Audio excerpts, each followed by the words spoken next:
성찬 예배에 참여한 모든 분들을 진심으로 환영합니다.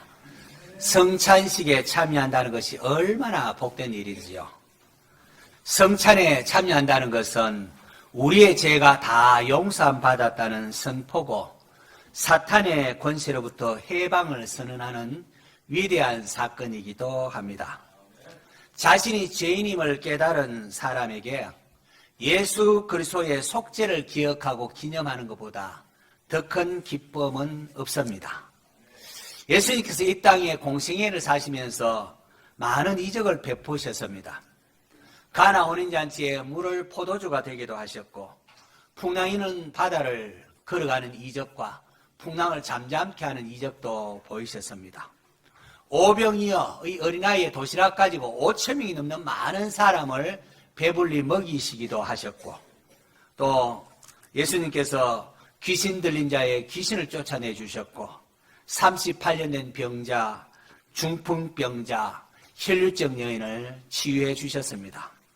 온몸에 나병든 자도 고쳐주셨고 눈먼 자도 보게 하셨습니다.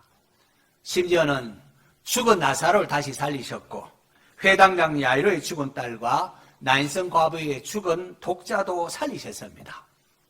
그러나 우리 예수님께서는 내가 행한 이 놀라운 기적과 치료들을 기억해다오. 내가 행했던 선행을 기억해다오. 이런 말씀을 하지 않으십니다. 마지막 순간에 주님께서는 제자들에게 떡을 떼어주시면서 이것은 너희를 위하는 내 몸이니 이것을 행하여 나를 기념하라. 또 잔을 가지고 이 잔은 내 피로 세우는 새 언약이니 이것을 행할 때마다 또 마실 때마다 나를 기념하라라고 하셨습니다. 이게 그만큼 중요하다는 거죠. 이 잔은 내 피로 세운 새 언약이라고 하셨는데요. 이스라엘 백성은 출애굽 당시에 시내산에서 하나님과 언약을 맺은 적이 있습니다. 하나님께서는 너희들이 내 말을 잘 듣고 순종하면 왕 같은 존귀한 제사장 나라가 될 것이다 라고 하니까 예, 우리가 말씀 순종하겠습니다. 왕 같은 제사장 나라 되기를 원합니다. 그렇게 하나님과 언약을 맺었습니다.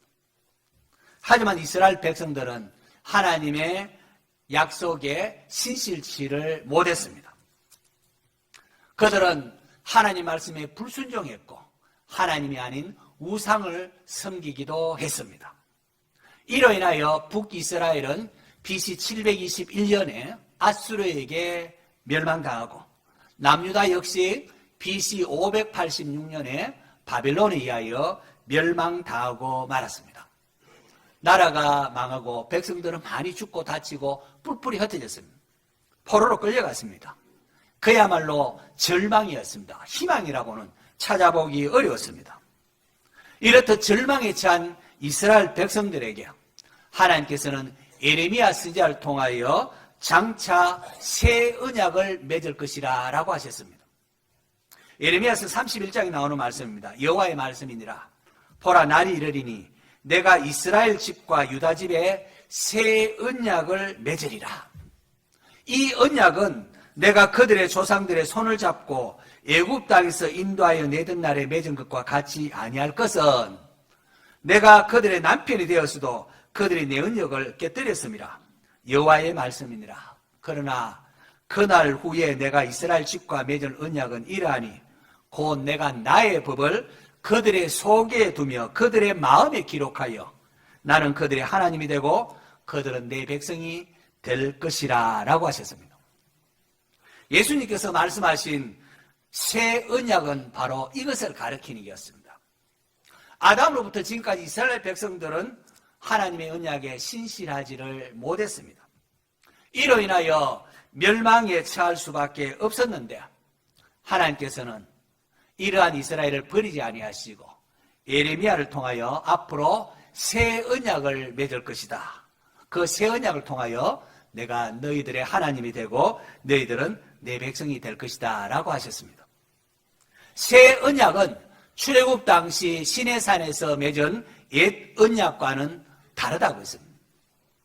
옛 언약은 돌판에다가 하나님께서 율법을 새겨서 이스라엘 백성들에게 주셨는데 새 언약은 돌판이 아니라 연약한 우리를 위하여 아예 우리의 마음에 새기도록 그렇게 하겠다고 하셨습니다. 이것은 우리의 마음에 성령님을, 하나님의 영을 부어주실 것을 뜻하는 것입니다. 예수님께서 잡히시기 전날 밤 제자들과 함께 마지막 유월절 만찬을 하시면서 잔을 가지고 이 잔을 받아 마시라. 이 잔은 내 피로, 나의 피로 세우는 새 언약이니 곧 너희를 위하여 붓는 것이라 라고 했습니다. 예수님이 누구십니까? 예수님은 하나님의 아들이십니다. 하나님의 아들이신 그분께서 자기의 피로 세워진 언약이 새 언약입니다.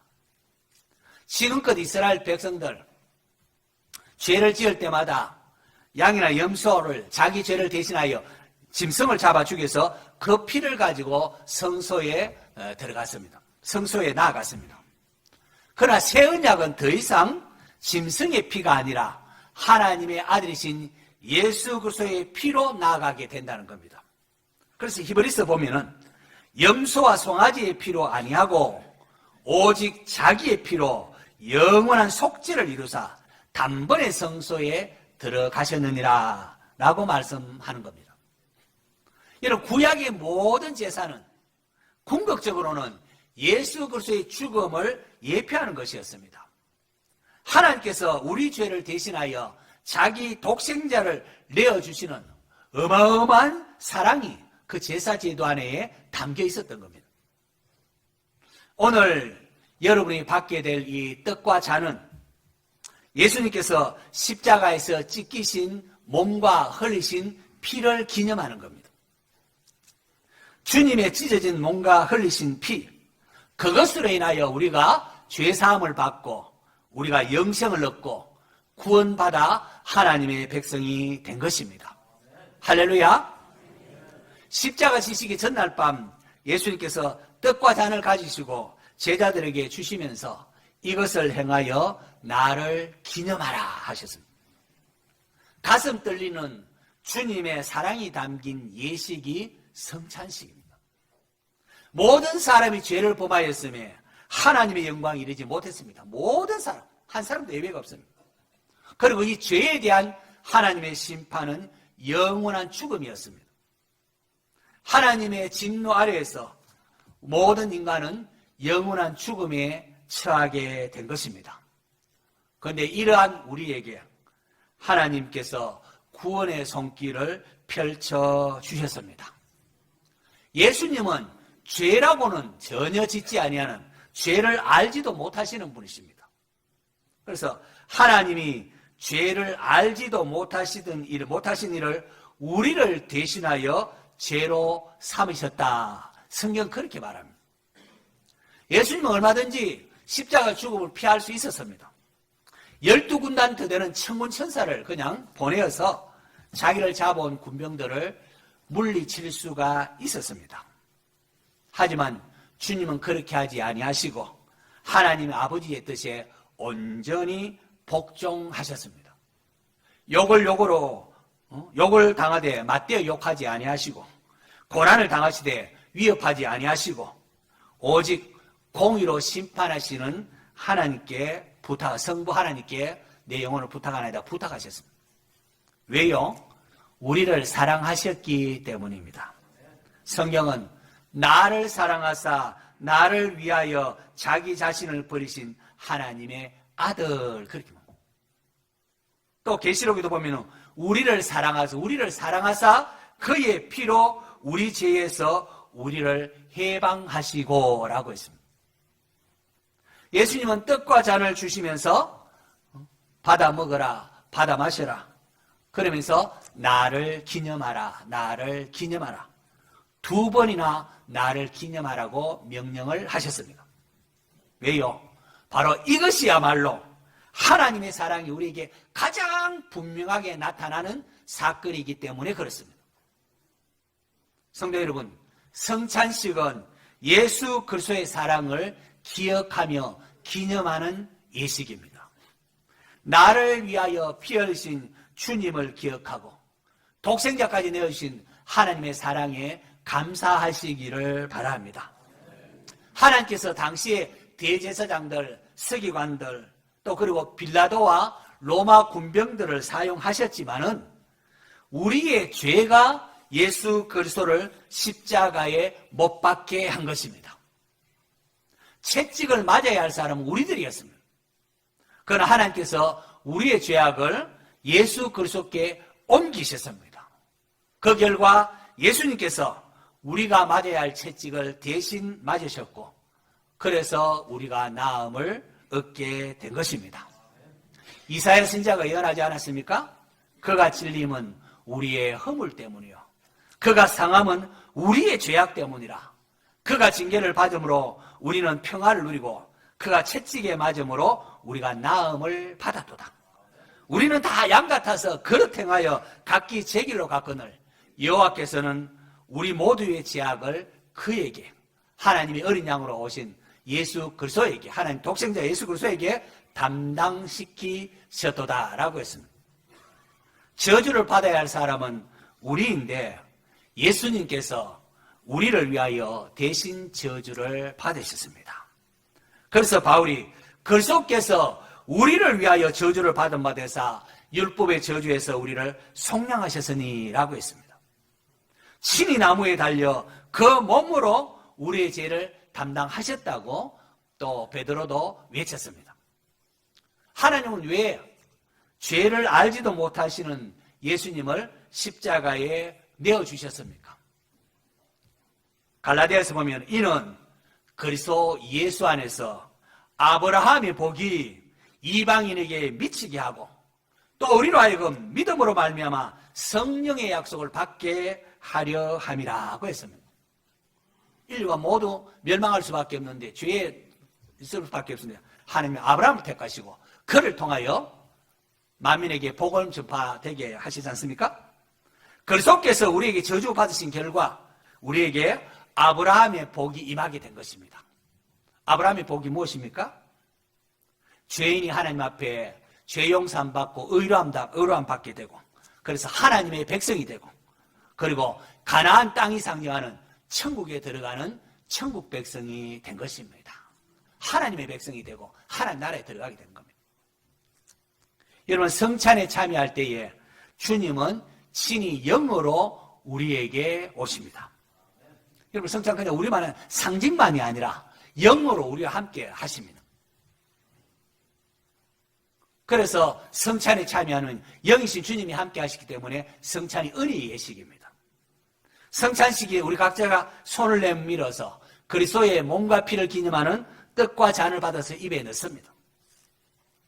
예수 그리스도를 내 안에 영접한다는 의미가 있습니다. 죄인인 나에게 주님은 자신의 몸과 피를 주십니다. 그리고는 받아 먹으라, 마시라 말씀하십니다. 이것을 받아 먹는 자에게는 심판의 두려움에서 자유와 해방이 주어집니다. 죽음의 길에서 벗어나 영생의 길로 들어오게 됩니다.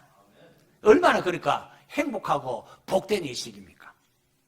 자, 그런데 이 놀라운 은혜의 방편인 성찬식이 고린도 교회에서는 도리어 자신의 죄를 먹고 마시는 잘못을 범하는 것이 되었습니다.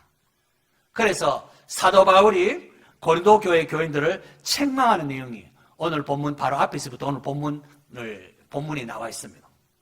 도대체 이 은혜의 방편이 어떻게 자기의 죄를 먹고 마시는 잘못이 되었을까요? 도대체 무엇이 문제일까요? 고린도 교회는 분쟁이 있었습니다. 여러분, 고린도는 동서로 생크레아와 레케미라는 두 개 큰 항구를 가진 상업의 요충지, 해상의 교통의 요충지입니다. 마게도냐와 또 아가야를 잇는 그런 또 육로로도 있는 그 중심이기 때문에 그야말로 교통의 중심지고 상업의 요충지였습니다.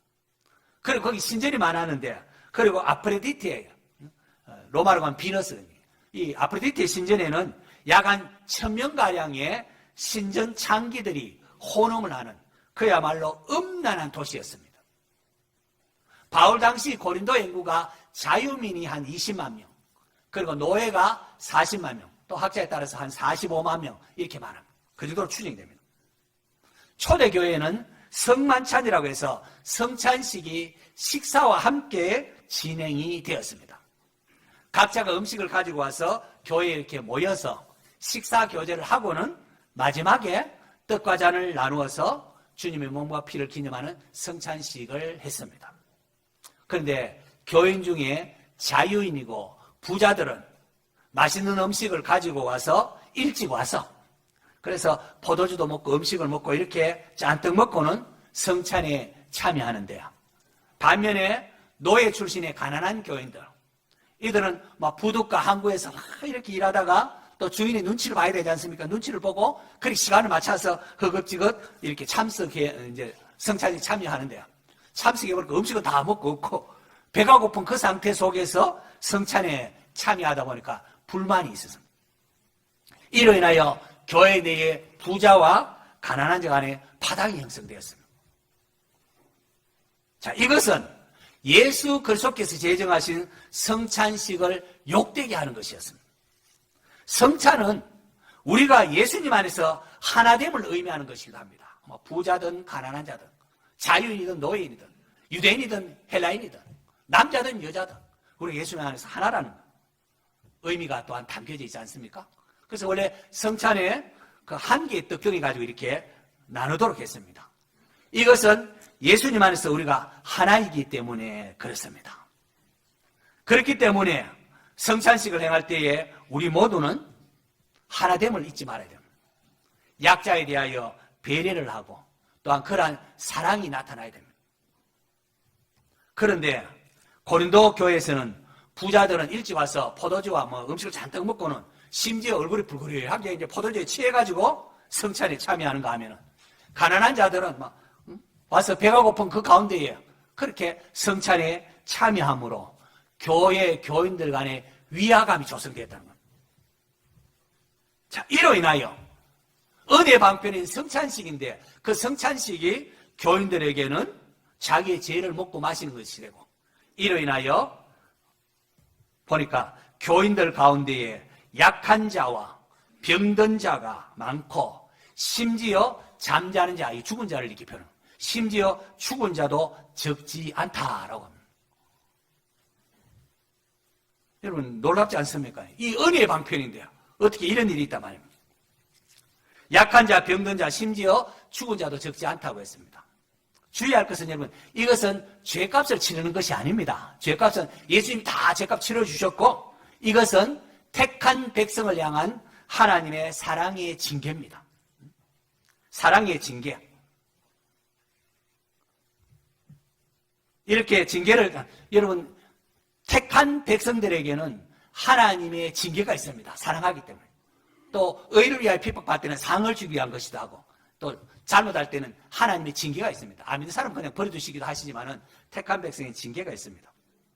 왜요? 이것을 통하여 장차 하나님의 심판을 받지 않도록 하는, 세상 사람들 하나님 심판이 있지만은 성도들에게 하나님 심판이 없지 않습니까? 그러나 징계가 있습니다.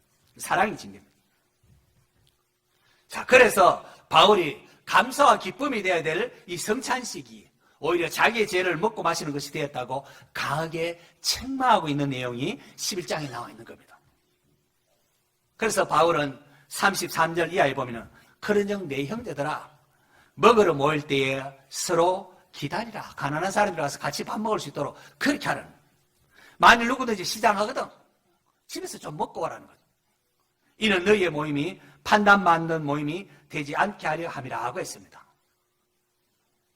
교회에는 약자를 배려하고 서로 사랑하는 마음으로 하나 되고 그러한 가운데에 성찬에 참여해야 된다는 겁니다. 성도 여러분, 오늘 우리가 성찬식에 참여할 때에 먼저 자신을 살펴야 합니다. 혹이나 내가 분쟁 가운데 있지는 않는가?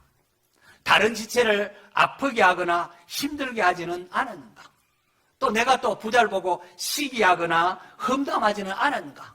살피시고 그렇게 회개하고 참여하셔야 됩니다. 참여하지 않으면은 나는 그리스도 아무 상관이 없다 이런 의미가 되기 때문에 예수 그리스도를 믿는 성도는 참여해야 됩니다. 참여해야 되는데 은혜의 방편이 되기 위해서는 먼저 자신을 살펴야 합니다. 내가 누구를 미워하지는 않는가 살피시고 하나님 이제는 사랑하겠습니다. 1만 달란트 빚을 받았는데 나에게 100데나리온 빚진 자 하나님 용서하겠습니다. 그런 마음으로 참여하셔야 됩니다. 나도 이것에게 사랑의 손을 내밀겠습니다. 결단하십시오. 주님께서 피 흘려 사신 지체들입니다. 그 지체들을 사랑하겠노라 다짐을 하십시오. 그러할 때에 이 성찬식은 더없이 복된 은혜의 방편으로 여러분의 심령에 주어질 것입니다. 이 시간 성찬에 참여하는 모든 분에게 하나님께서 큰 은혜와 복 내려주시기를 축원합니다.